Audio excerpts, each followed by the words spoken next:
Hi,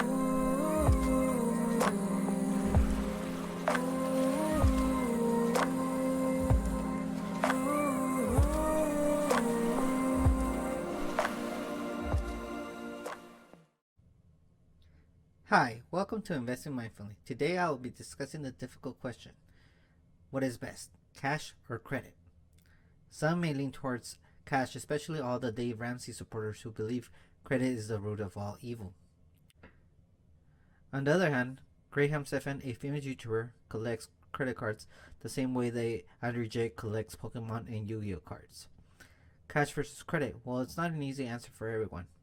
With great power comes great responsibility. At least that's what they told Spider-Man one time. With great power comes great responsibility. This is my gift, my curse. Cash is virtually accepted everywhere, and growing up with my parents as immigrants, they used cash for everything because they feared credit cards or didn't understand them. Yet when you're trying to buy a house, you might not have all the money with you to buy it out cash.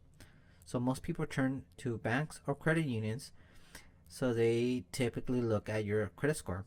What is a credit score? Well, you might be wondering, why aren't they giving you a loan if you have no debt and you have a good paying job? Well, the credit score is more like a report card for your adult life. The better you do, the more scholarships you would get in school, right? So credit is the better credit that you have, the lower interest you get. And this saves you hundreds, if not thousands of dollars when you borrow money. Credit allows us to leverage our money and pay it in payments. At this point, it becomes a double-edged sword, and this is why Dave Ramsey dislikes credit cards. People start using credit for their wants rather than their needs. Having a big credit limit is a very dangerous thing. It is easier to swipe a card rather than pay it with cash, at least psychologically speaking. That's what, Dave Ramsey says. The solution should be that credit should only be used as cash, unless it's for bigger purchases such as a house, a car, or a business expense, which should never be more than what you can afford. Aside from those purchases, the key factor here is buying something with credit and paying it off right away. This builds up your credit score.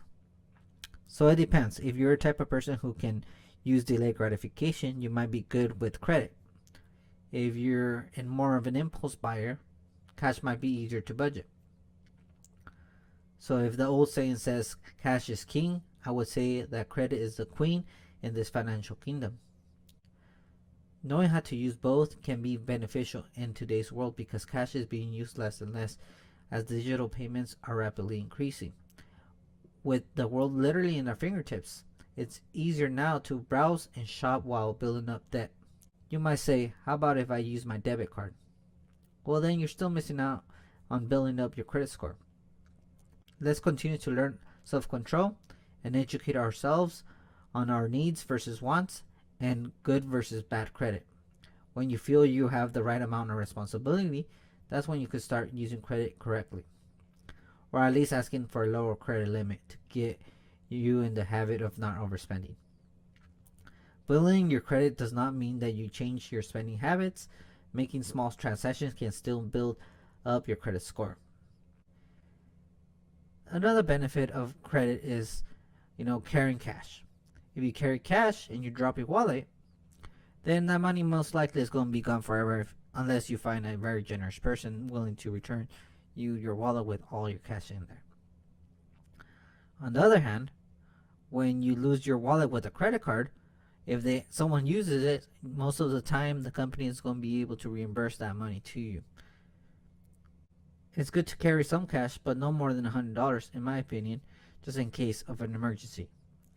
For the rest, just use your credit. There's no right answer for everyone though. Do what works best for you. Credit can be a very evil thing when used incorrectly, but when used correctly, it's used to leverage our money to accomplish our dreams as an average American.